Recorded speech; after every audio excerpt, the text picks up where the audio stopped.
Hello class ninth. चलिए अब हम आगे कॉन्स्टिट्यूशनल डिज़ाइन चैप्टर को कंटिन्यू करते हैं और देखते हैं कि कौन कौन से गाइडिंग वैल्यूज़ थे भारतीय संविधान के। भारतीय संविधान को किस किस चीज़ों ने गाइड किया है ना, कौन कौन सी वैल्यू ऐसी थी।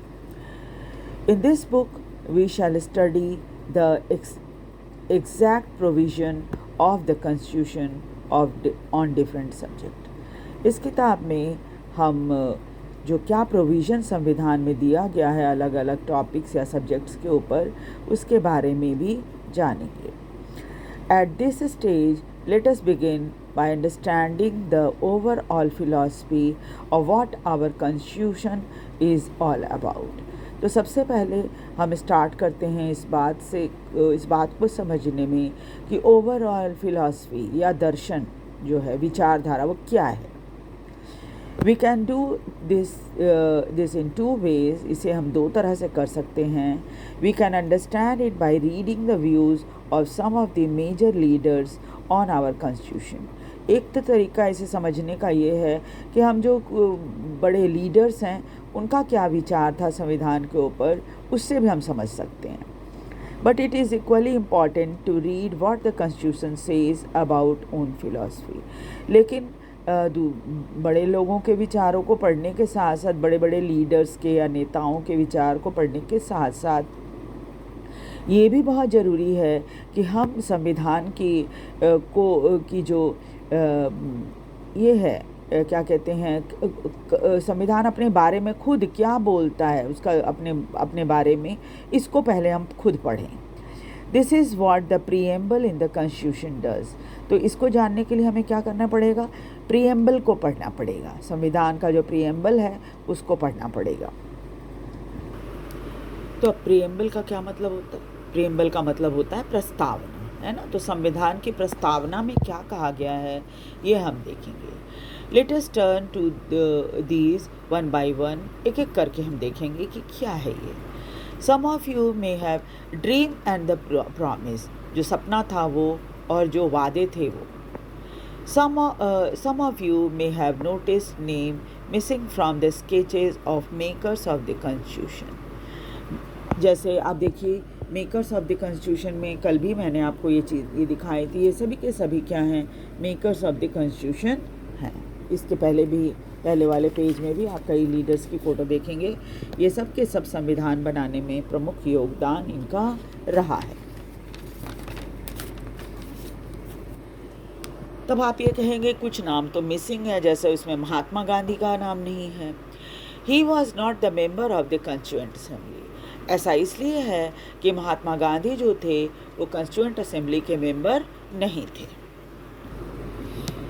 Yet there were many members who followed his vision. लेकिन कई सदस्य ऐसे थे जो महात्मा गांधी के विचारों से प्रभावित थे।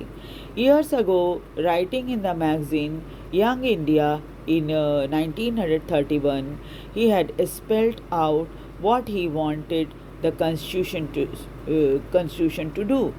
अपनी एक मैगज़ीन यंग इंडिया में 1931 में उन्होंने लिखा कि वो क्या चाहते हैं संविधान से, क्या संविधान क्या करे, इसके बारे में उन्होंने अपने विचार को अपनी मैगज़ीन यंग इंडिया में 1931 में रखा था।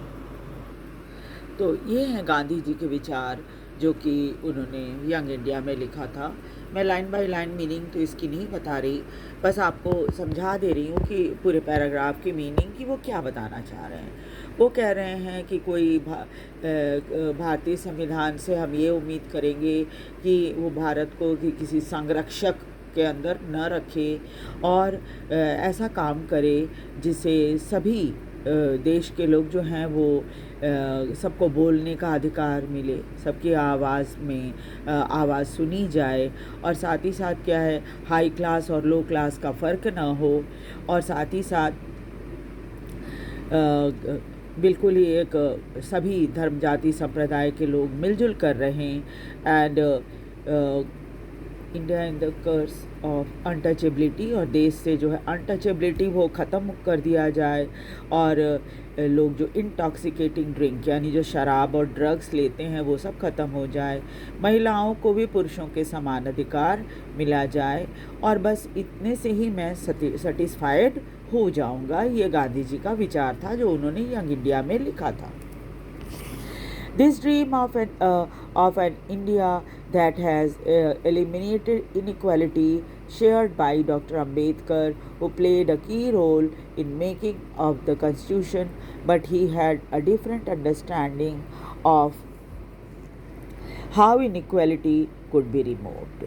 ये सपना तो कि देश से असमानता ख़त्म हो जाए, ये ऐसा विचार डॉक्टर अंबेडकर ने भी व्यक्त किया था। अपना विचार जो है वो उन्होंने, तो आपको पता ही है कि संविधान बनाने में बहुत इम्पॉर्टेंट रोल प्ले किया है, लेकिन कैसे इनइक्वालिटी देश से ख़त्म हो इसके बारे में उनकी सोच अलग थी। He often bitterly criticized Mahatma Gandhi and his vision, और कई बार ये देखा गया कि डॉक्टर अंबेडकर ने महात्मा गांधी के विचार और उनके विजन को बहुत क्रिटिसाइज़ किया, बहुत कड़वाहट के साथ क्रिटिसाइज़ किया। In his concluding speech of the Constituent Assembly, he stated his anxiety very clearly. और जब आखिरी स्पीच जो कंस्टिट्यूएंट असेंबली में उन्होंने संविधान बनने के बाद दिया था वो उनकी चिंता को दर्शाता है। Finally let us turn to Jawaharlal Nehru giving his famous speech to the Constituent Assembly at the stroke of midnight on 15th August 1947। और आखिर जवाहरलाल नेहरू के का वो प्रसिद्ध स्पीच जो कि कंस्टिट्यूएंट असेंबली में उन्होंने 15 अगस्त की आधी रात को दिया था 1947 में। ये हैं अंबेडकर के विचार, और यहाँ पर ट्रिस्ट विद डेस्टिनी का जो भाषण है उनका जवाहरलाल नेहरू का वो दिया है आपके इसमें बुक में। लगभग सभी नेताओं ने अपने विचार जो व्यक्त किए हैं उसमें इस बात पर बहुत जोर दिया है कि सभी को सब देश में सभी को समानता मिलनी चाहिए, बराबर अधिकार मिलने चाहिए, ऊंच नीच का भेदभाव नहीं होना चाहिए, है ना, और हम सब मिलजुल कर भारत को एक प्रजातांत्रिक देश बनाएंगे, है ना, अमीर गरीब इन सभी का भेदभाव नहीं होना चाहिए। चलिए अब देखते हैं फिलॉसफी ऑफ द कॉन्स्टिट्यूशन, हमारे संविधान का दर्शन क्या है। Values that inspired and guided the freedom struggle and were in turn nurtured by it form the foundation of India's democracy। जिन वैल्यू को फ्रीडम स्ट्रगल के द्वारा के समय रखा गया था और जिसे पाला भी गया था, उसी ने भारतीय प्रजातंत्र की नींव रखी थी। These values are embedded in the preamble of the Indian Constitution। इन सभी वैल्यूज़ को हम अपने संविधान की प्रस्तावना में देख सकते हैं, प्रियम्बल में देख सकते हैं। They guide all the article of the Indian Constitution। Indian constitution में जितने आर्टिकल हैं सबको ये गाइड करते हैं। The Constitution begin with a short statement on basic value। संविधान जो है वो संविधान की शुरुआत में एक स्टेटमेंट है जो इसकी बेसिक वैल्यूज़ बताता है। This is called preamble to the constitution. इसको प्रीएम्बल या प्रस्तावना भी कहा जाता है। Taking inspiration from American model से प्रभावित होकर या प्रेरित होकर most countries in the contemporary world have chosen to begin their constitution with preamble. और भारत ही नहीं, दुनिया के बहुत सारे देशों ने अपने संविधान की शुरुआत में प्रीएम्बल या प्रस्तावना रखा है। ये सभी के सभी क्या है, अमेरिकन मॉडल पर आधारित है। इसमें क्या क्या कहा गया है वो देखिए। वी द पीपल, ये प्रीएम्बल है हमारे संविधान का। We the people of India having solemnly resolve to constitute India into sovereign socialist secular democratic republic to secure all its citizen justice, social, economic, political, liberty of thought, expression, belief, faith and worship, equality of status of opportunity and to promise among them all fraternity, assuring the dignity of the individual and the unity and integrity of the nation.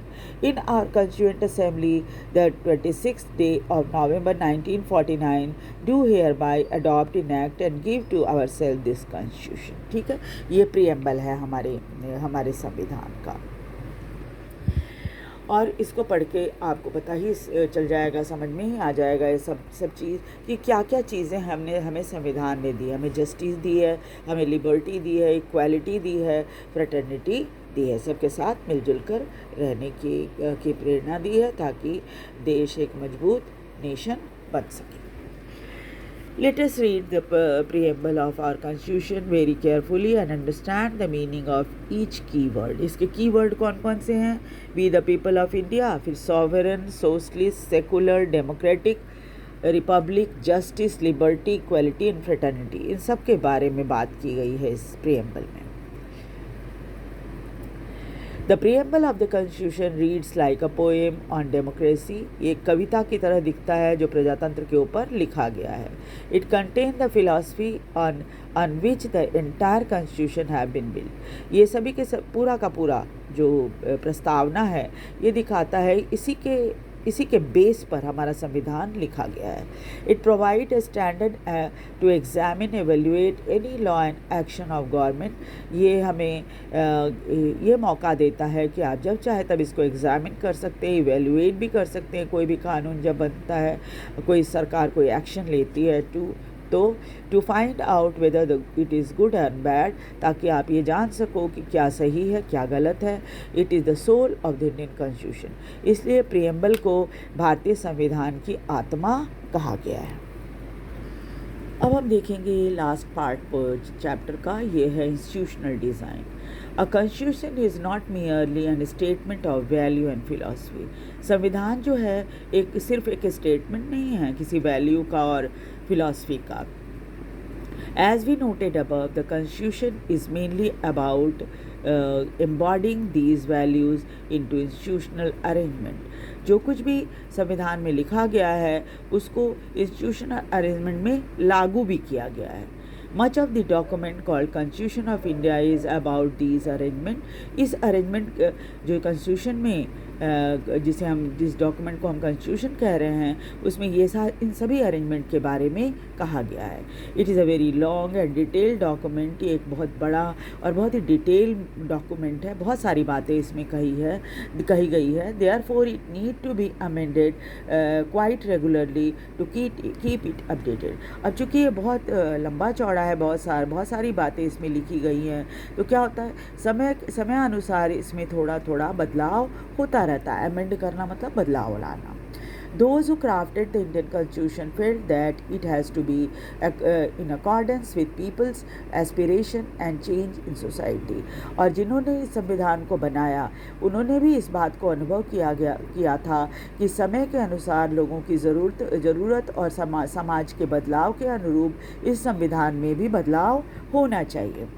They did not see it sacred, static and unalterable law.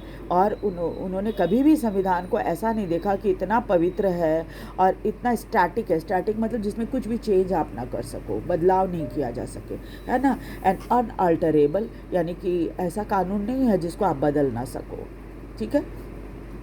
So they made provision to incorporate changes from time to time.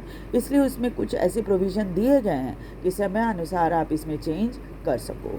These changes are called constitutional amendment और इस changes को constitutional amendment या संवैधानिक बदलाव कहा जाता है। The Constitution describes the institutional arrangement in a very legal language. और जो institutional arrangement की गई है उसे बहुत ही legal language यानी जो कानूनी भाषा होती है ना उसमें कहा गया है। If you read the Constitution for the first time, it can be quite difficult to understand. जब आप पहली बार संविधान को पढ़ोगे ना तो आपको बहुत ही डिफ़िकल्टी होगी इसको समझने में। Yet the basic institutional design is not very difficult to understand. लेकिन इसकी institutional design या जो बेसिक डिज़ाइन है वो बहुत ज़्यादा डिफ़िकल्ट नहीं है। Like any constitution, the Indian Constitution lay down a procedure for choosing person to govern the country. भारतीय संविधान में बिल्कुल साफ तौर पे एक तरीका, एक मेथड बनाया गया है कि कैसे आप किसी व्यक्ति को चूज़ करोगे जो देश को चलाएगा। It define who will have how much power to take which decision, और उस व्यक्ति को या जो भी व्यक्ति चुने जाते हैं उनको कितनी पावर दी गई है और वो क्या क्या फैसले ले सकते हैं। लिमिटेड रखा गया है, उसको लिमिट कर दिया गया है। It is and it puts limit to what the government can do by providing some rights to the citizen that cannot be violated। और ये भी कहा गया कि एक लिमिट लगाई गई है सरकार के ऊपर कि जो अधिकार नागरिकों के हैं उसको आप वायलेट नहीं कर सकते, उसको आप हटा नहीं सकते। The remaining 3 chapters in this book are about the 3 aspects of working of the Indian Constitution। आगे जब हम चैप्टर पढ़ेंगे, आगे 3 चैप्टर जो हमें पढ़ना है, उन चैप्टर में भी कैसे ये संविधान काम करता है उसके बारे में हम पढ़ेंगे। We shall look at some key institutional provision to each chapter, constitutional provision to each chapter। Her chapter में हम एक एक करके constitutional provision को पढ़ेंगे। And understand how they work in democratic politics, कैसे प्रजातांत्रिक पॉलिटिक्स में काम करता है ये हम जानेंगे। But this text book will not cover all the silent feature of the institutional design of the Indian constitution. लेकिन इस टेक्स्ट बुक में हम उतना ज़्यादा कवर नहीं किया गया है। बहुत सारे साइलेंट फीचर हैं हमारे संविधान के, उन सभी को तो कवर नहीं किया गया है। Some other aspect will cover in text book next year, क्योंकि फिर आप आगे बड़ी क्लास में जब जाओगे तो उसके बारे में भी आप उसके बारे में थोड़ा डिटेल में पढ़ पाओगे, संविधान के बारे में, ठीक है, उसके और दूसरे प्रोविज़न के बारे में। एक चीज़ और मैं बता दूं, ये सारे टर्म जो आपके दिए हुए हैं, apartheid, clause, constitutional assembly, constitution, constitutional amendment, draft, philosophy, preamble, treason और ट्रिस्ट, ये सभी वर्ड्स भी बहुत ही इम्पॉर्टेंट हैं और इन सभी को भी आप इस डिफ़ाइन जो जिस तरह से इनको डिफ़ाइन किया गया है उसको भी आप ध्यान दोगे। और इसे भी ग्लॉसरी को, ये ग्लॉसरी में लिखा हुआ है, इसको भी आप कॉपी में नोट डाउन करोगे अपने एमसीक्यू की कॉपी में, ताकि डेफिनीशन आपको ध्यान रहे और तब आपको आंसर लिखने में आसानी हो। वीडियो को लाइक और सब्सक्राइब ज़रूर कर देना। Thank you very much.